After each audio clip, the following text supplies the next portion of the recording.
Hi everyone, I'm Sio from One Stop Solution. In this video, I will show you how to report someone on Telegram. Reporting someone can help you address inappropriate behavior and keep the platform safe for everyone.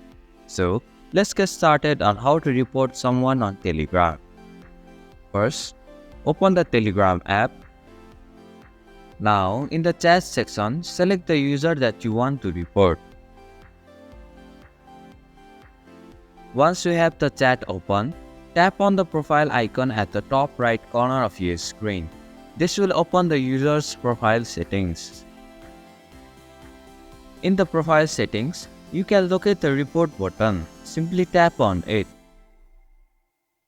From the options available, choose the reason why you are reporting the user.